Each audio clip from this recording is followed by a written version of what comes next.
Hey everybody, and happy Tuesday to you. This is Pastor Jennifer, lead pastor here at Jackson Revival Center, and we are so privileged today to have with us Miss Ashlee Lucas from the Mississippi Bureau of Investigation. Welcome to Meet Me in the Breakroom. Well, thank you. Thank you for having me. Absolutely. Great opportunity. Tell us a little bit about what you do for Mississippi Bureau of Investigation. Okay, so in 2019, House Bill 571 funded the position of the Human Trafficking Coordinator. Okay. And moved it to Mississippi Bureau of Investigation. Okay. And in that, they created duties in that bill and a bill prior on that. And so basically what my job entails as a Human Trafficking Coordinator is to implement the House Bill 571, assist in creation of like local human trafficking task forces, apply for grants to help fund investigators, evaluate the state efforts, do a legislative report, collect data on human trafficking, examine existing research or commission new research. So it's a big job. Create a website.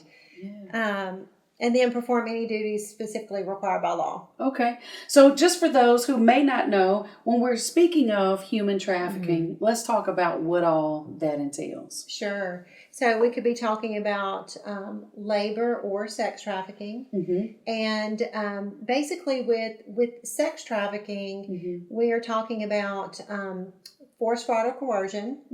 And we are talking about if it is a minor that is involved in a commercial sex act, forced fraud and coercion does not have to be proven. And so if they're under the age of 18, we don't have to prove those elements. If they're over the age of 18, we do have to prove those elements. And then those elements are the same thing for the labor trafficking. But you do have to prove forced fraud or coercion in either adult or minor for labor trafficking. Okay. So we're talking about actually where children can be taken. They can be taken from Walmart or taken from a store and taken for the purposes of committing sexual acts or taken to other places, correct? So actually that is a very small component. Okay. A lot of people believe that. When we look at the news and we see watch out for the white van or on the media reports, or, someone is putting GPS trackers on cars and zip ties on windshields. Right, I've heard of that recently. Yes. Yeah. And so we had that at several local schools, and that's just not how this is happening in Mississippi. Okay. So what's happening is through social media, through websites, through Facebook, Instagram, at middle schools, high schools, malls, shopping centers. We have guys that pretend to be boyfriends and start a relationship. And a lot of times you're looking at, well, why is a 20, 25-year-old, 28-year-old, and older male trying to have a relationship with a 12, 13, 14-year-old girl? A lot of these children are vulnerable because they have the added vulnerabilities of they've been touched by child welfare. If they've run away 3 or more times, that's an indicator. So we really need to look at those children, and we need to do a better job in protecting our children, finding those missing children that we see on the news, and getting them to safety. We work very closely with Child Protection Services in these cases. So what are some of the goals right now as it relates to human trafficking? So some of those goals, one of the first things that we had to do was find funding for investigators. And so in 2019, the very first thing that I did was write a grant for the Collaborative Law Enforcement Task Force. And that was through the Department of Justice. And on September 30th, 2019, we were awarded that grant. Wow, that's awesome. So we had several partners that I've worked with over the years at Homeland Security and the Fusion Center.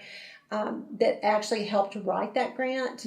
But what it did is it funded 3 Mississippi Bureau of Investigators, North, Central, and South Mississippi, to go along with the 2 that we already had. that specialize in human trafficking, that we train on human trafficking, and that are working these tips.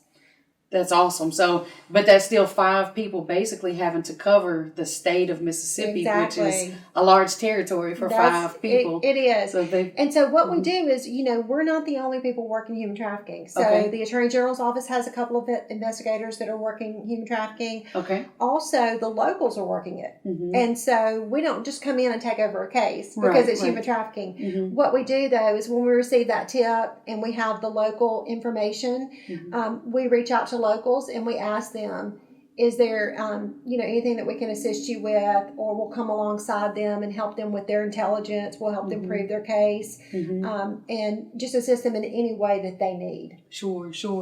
So what is the training plan for law enforcement moving forward, first responders, members of our community? What are some of the things that are in place as far as how we approach this moving forward? Yeah, so that's a good question. We have done extensive training so far. We brought in, because of COVID, that interrupted some plans. It interrupted everybody's plans. It did. So we had to cancel 4 interdiction for protection of children this past year, but we had 4 prior in the prior year. What that does is that teaches and trains Highway Patrol, Child Protection Services, and Child Advocacy Center workers all in the same training. And what they do is they learn how to work these cases from the patrol. If they come across a vehicle, like what they're supposed to be looking for, how to identify a high-risk threat to a child, and how to separate, how to interview that child, what needs to take place. We've had some great success stories with that. So after one of our patrol stops, one of our highway patrol, because he said it happened exactly like that we had trained him. Wow. He was able to intervene and rescue a 14-year-old girl. Wow. And when I say rescue, I use that a little bit casually because we aren't actually doing the rescue. He intervenes and he gets the girls, but they are a huge part of their own rescue, as well as the victim service advocates. Those are the people that are doing the work, the groundwork that really lead to the overall well-being of the child. So what are some of the things people should really be looking for? How can people identify if there's definitely, suspicious activity as it relates to human trafficking? So, like what we tell teachers and family members, and, are there differences in, are there changes in behavior, which you see in adolescents? So that alone would not indicate, if you have an adolescent, you understand that. Right. All kinds of changes every day. Absolutely. Especially those teenage girls. But anyway, but also if they have unexplained amounts of, changes in lifestyle, like all of a sudden they're getting their hair and their nails done and their real expensive clothing, expensive gifts. Who are those gifts coming from, and why are they giving those gifts to them, and where are their resources coming from to actually give those gifts? So that's one thing to look at. Always in the child welfare system, what happens with that is we have a relationship with Child Protection Services.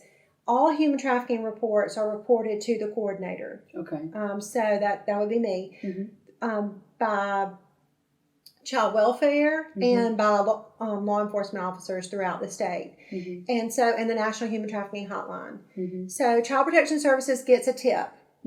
Someone is talking about there is a family member that is selling their child for drugs, say, which is something that is often overlooked as trafficking. So that tip goes into the hotline. The hotline reports it back out. They assign, Child Protection Services assigns an NBI agent or another law enforcement agent, a child protection service advocate, and then a victim service advocate from the Attorney General's office that's been certified.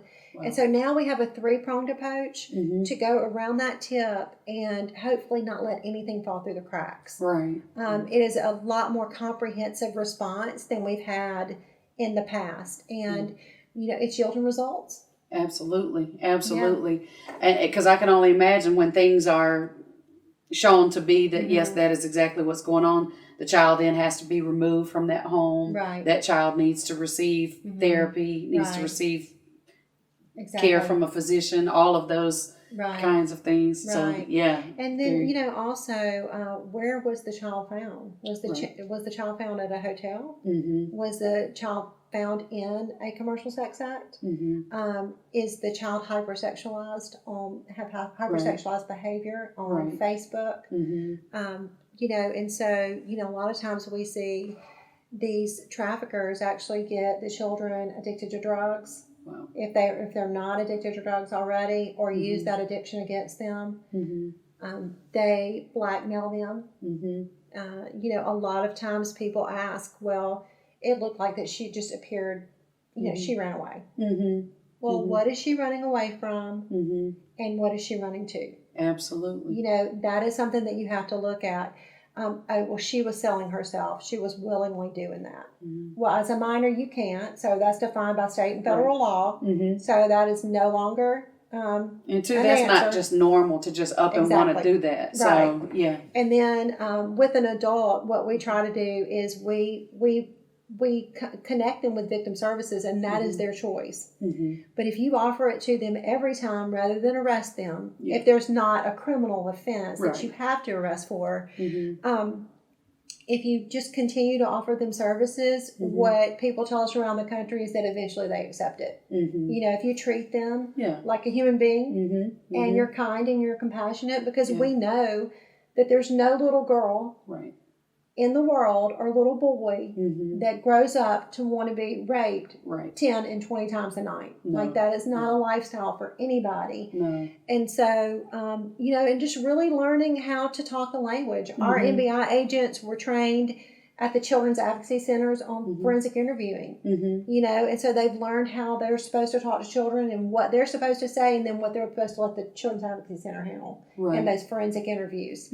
And so when CPS gets that tip, that actually goes to a child advocacy center for forensic interview most time, and then sometimes if they're not above a certain age, that can actually be used. That interview can be used as court testimony.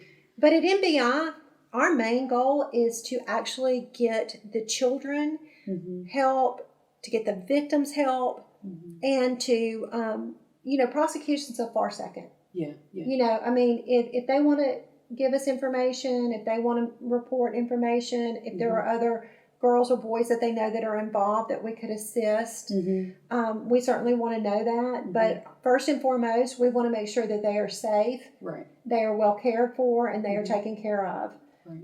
One of the new initiatives is at Methodist Children's Home for children. It's called the Permanency Assessment Center. This is going to be a national model. It is a really good program. They should be up and running within the next month or so. This has housing for 6 youth on each side of the building. It has 24/7 law enforcement and medical care. And also the Wraparound Institute for wraparound services with those youth. And it's up to 60 days. And so we want to deal with mental health issues for children that are in mental health crisis and not ready to be placed in foster care or not ready to be back in their home. If there's substance abuse issues, medical, dental needs, educational needs, all of that will be in that center. But then they have a say-so, and what research has shown is that if children get a voice in their treatment and where they go, then they're more accepting of that treatment, of that plan, if they're part of the plan. So what age groups? So that is going to be ages 12 to 17. So basically adolescents. That's right. That's right. And so we're really excited about that. We have adult services at Children Center for Violence Prevention has an adult for has a center for adult women. The Gulf Coast Center for Nonviolence has human trafficking services. They just received a grant that we assisted them with. So what we have done is we created a human trafficking council. Mm-hmm. So from that grant, we were required to create a task force. So we created the Mississippi Human Trafficking Council, mm-hmm. which has upwards of 50 agencies. Wow. And about 60 people mm-hmm. on this task force. And so we address victim services. Mm-hmm. We have law enforcement task forces.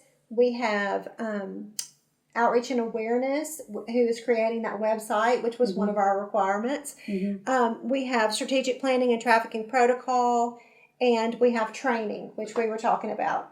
So, and I think we got off subject. Yeah. So for parents who say, well, what can I do to protect my child, mm-hmm. From being a victim of someone approaching them on social mm-hmm. media, things of that nature, what are some things parents can do to teach their children what to look for, what not to mm-hmm. respond to? Right.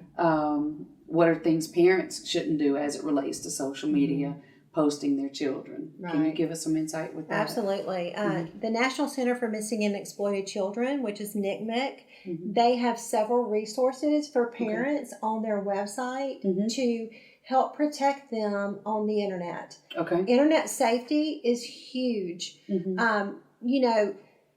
A lot of people have, this is different from back in the day when we were young. Mm-hmm. My dad was in my business mm-hmm. 24/7. And mm-hmm. my dad knew where I was and I was accountable. Mm-hmm. Now people think that if their child is on a computer that they're safe, they're in the home, they're safe. Mm-hmm. And it's just not the case. Mm-hmm. Mm-hmm. They are constantly looking on the internet for people that they can recruit. Mm-hmm. And you never need to accept a friend request from somebody right. you do not know. Right. And a lot of times they'll say, oh, well, they're friends with this friend of mine. Mm-hmm. Well, maybe not. Right. That friend just might have just accepted the, and that happens to adults all the time. Oh, absolutely. You'll be like, okay, but who is this person? It says right. they're friends with this person, and you ask that person, they're like, I don't know them either. I just accepted the request, and next thing you know, they're asking for money or making some type of solicitation. Absolutely. It's a dangerous world we live in, mm-hmm. but the danger can be right there under our noses. Right. I have on one of my slides when I do my human trafficking, I have a picture of a little girl sitting at a computer, and there's a man's face pressed against the window, looking in. Mm-hmm. And I, say, dad's in the room and mom's in the room. Would you be comfortable if you saw a complete stranger? But we're allowing that access on the computer. Mm-hmm. When James Dobson from the American Family Association mm-hmm. says, "Don't let your kids go on overnights," right? Unfortunately, we live in the world, we don't know who the predator is. Right. And this is for child exploitation, this is mm-hmm. for child trafficking, mm-hmm. because they look like doctors, they look like dentists, they look like pastors, they look like, the garbage man. And sometimes other children themselves. Absolutely. Unfortunately. Right, because mm-hmm. like the episode that we were talking about where you had the testimony at your church, mm-hmm. It was a girl that recruited another girl. Right. And so... we just got to teach our kids to be careful. Mm-hmm. My daughter was telling me when she was 17 years old that she pulled over to the Chevron station there in Ridgeland. Mm-hmm. And she said, Mom, this guy came up. And mm-hmm. I was just thinking, this guy, it makes me feel very uncomfortable. Mm-hmm. And I said, well, I'm glad you noticed. I'm glad you were on your phone. Like I've told you, kids mm-hmm. don't need to be on their phone walking around. They need to be focused on their environment to protect themselves. Yeah. And she said that he told her that she was really beautiful mm-hmm. and that he worked for a modeling agency. Mm. And I said, oh, and you realize that modeling agencies don't recruit at the Chevron station. Right. And she said, absolutely. She said, I didn't give him my number. I just gave him my email address. Uh-huh. I said, oh, that's nice. Did you spell that for him so he would have your name? Uh-huh. Because her email address was her actual name. Yeah. And so have your kids change that mm-hmm. Because then he could find her on social media sites. Right. And so thankfully nothing ever came of that. Mm-hmm. But even as much as I talked to her about human trafficking, they're still kids. Yeah, absolutely. And we just got to be in that constant conversation. And predators become more and more cunning in how they approach those that tend to be their victims. Right. How many reports have you guys received since beginning to collect data? That's a good question. Mm-hmm. So through September of this past year, our new numbers are coming out within the next week. But from July 1st of 2019 through September 1, 2020, we had 235 total reports. Wow. 226 of those were sex trafficking. Wow. 124 were familial sex trafficking. And so what that looks like is if mom has a boyfriend and he is paying rent or he is supplying drugs in exchange for sex with that child. Wow. That is familial sex trafficking. So if they are involved in the trafficking of a family member, it's familial sex trafficking. Gotcha. A lot of people don't realize that one. Yeah. Labor trafficking, we had 12 potential victims. We had 269. Of those potential victims, 251 were reported as minors. So with labor trafficking, what types of jobs typically? Sure. So we had an actual report of 2 minors working in a hotel, and they were Hispanic. Okay. And during school hours. Wow. And so one of our children's advocacy centers actually alerted us to this report. And so they were too young to be a legal employee, number one. But they were doing an adult job when they should have been at school. Exactly. Getting an education. During school hours. Gotcha. So that's a sign. Why are they not in school? Right. And so what we did is, even though it didn't become a case, we got Homeland Security involved, the local sheriff's office involved, and we also got Child Protection Services involved. And we removed those children. They removed those children from the home, and they placed them with a different guardian, a different family member. I believe that had actually reported it to begin with. She knew that a family member. So they had moved here from Mexico, I believe. Also, in your hospitality industries, in your hotel, hospitality, casinos. I mean, those are, you just want to make sure that somebody is not agriculture, So we have 2 different types of visas, H-2A and H-2B, which are the most often exploited. And we have a number of those, several thousand of those in Mississippi. So we know we're at risk for those. Right. And I had an FBI agent friend of mine tell me, we have labor trafficking. It's very hard to identify. Gotcha. They don't want to come forward because they don't want to be deported. They may be illegal. And they also may not know their rights. They're here in Mississippi and they don't, in their country, they would not have rights. And so they don't understand that we actually offer them rights here. Very good. And there's a language barrier. We have Guatemalan, we have Chinese, and that, translation services, that's a big gap. That's something that we really need to beef up for law enforcement. Right. To even be able to communicate properly and for people. You would much rather have a person, an in-person, being able to communicate with them. But a lot of times we have to use some type of language line or service, which is not the best case scenario. Right. We'd much rather have more in person. Right. So for us, what can the community do to help you all in your efforts? Well, one thing is report. Okay. So if they see something that's suspicious, something that just doesn't quite seem to look like that should be happening. Right. Who do they call to report it to? Sure. So the National Human Trafficking Hotline is they're a great screener of trafficking tips. Okay. Law enforcement should report to me. So that's report HT, which is human trafficking. So report HT at dps.ms.gov. Okay. So the work number is 601-987-1671. And then my name is Ashlee Lucas. And what I do is if I receive a tip, then I forward it to where it needs to go. The National Human Trafficking Hotline, we get their tips as well. So if it goes there, we will get it, as will several law enforcement agents across the state that are state and federal and local law enforcement. And that is 1-888-373-7888.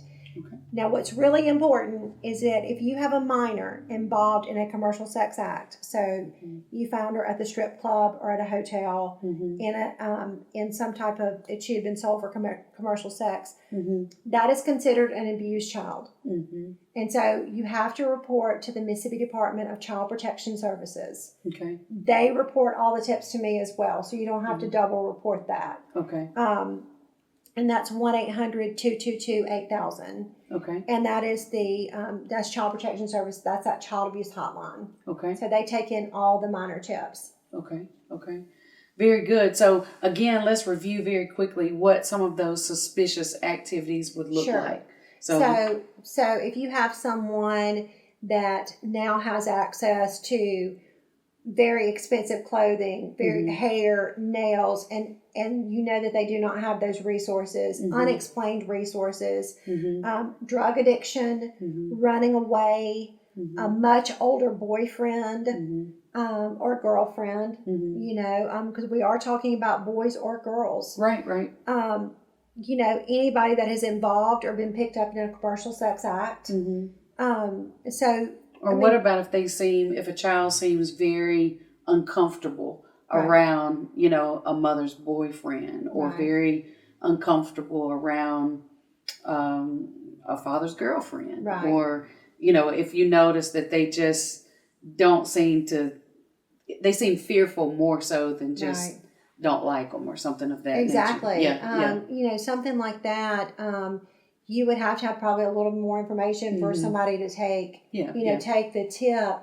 But I'm thinking about like daycare workers, people in childcare, people, teachers at school, Sunday school teachers, different people who just may observe, you know, that child seems very fearful of that person. And if that child disclosed anything or their behaviors indicated anything, that would be a great Child Protection Service tip to report that. It's just very important that, you know, we really get through to these children because our sexually abused children and our abused children are the ones that are ending up in these environments and in these situations because they've run away. You know, they've run away from that abuse. And then who's waiting for them? Not me and you. It's the predators. You know, and they're doing a heck of a lot better job than we are. Than identifying these children. You know, as parents, we're protecting our children from these children. So for a predator, what are they looking for? What children are the most vulnerable when it comes to what the predators are looking for? Do they respond to them? Okay. Yeah. So it's simply children being in their innocence responding to something that sounds good. And you know, a lot of times what they'll do is, you know, they will exploit these children they'll talk them into sending a picture. And then they've sent this picture of maybe they've lifted their shirt or something and then what they'll do is they'll blackmail them with it. Well, I'm going to show your parents. I'm going to show your unless you do this for me. And so, you know, it is tragic, but we hear about it every day. Or if you have a child who has very low self-esteem and this person comes to them and is giving them compliments or, you know, building them up, then they tend to build trust there. And are they responding to them, or are they saying no? You know, and if they are no, walk away, you know, they may give up on that person. But the children that are most vulnerable are going to respond because they're looking for love. They're looking for acceptance. And it's happened to two-parent homes that are great parents. So it's not just for our children that are in bad home environments. There are cases all across the United States of girls that were tricked by a boyfriend or a girlfriend at school. And they got involved a little bit more each time, and then they just couldn't find a way to escape and didn't feel like they had a way out. Let me ask you this. How does Mississippi compare to the other states in the nation? Because I'm assuming at this point every state in the nation is dealing with some form of human trafficking or some form of labor trafficking. So how do our numbers in Mississippi compare with those on a national level? And that's a great question. We had an article come out from Yahoo that rated Mississippi, I believe, number within the top 20 Mm-hmm. For human trafficking. Mm-hmm. That does not mean that we are top 20 for human trafficking. Gotcha. They took those numbers from the National Human Trafficking Hotline. Mm-hmm. Well, our Child Protection Services is mandated by law to report every human trafficking tip to the hotline. Mm-hmm. We just have a lot of reporting. We are training our community members, our law enforcement, our first responders to contact the hotline and to report to the hotline. So our reporting is just better. Okay. That doesn't mean that we're top 10 or top 15. And so, so that's kind of that's just kind of where, that's kind of where we are right now. I'm on a national compendium with about 40 states. And so we work on all these issues together. If any of my committees need some type of research or some type of information, then I can shoot out one email and get them best national practices. So we research national practices across the United States. We're not trying to recreate the wheel. If somebody's got something good in place, then we want to just replicate it and look at it for Mississippi and how does this work in Mississippi.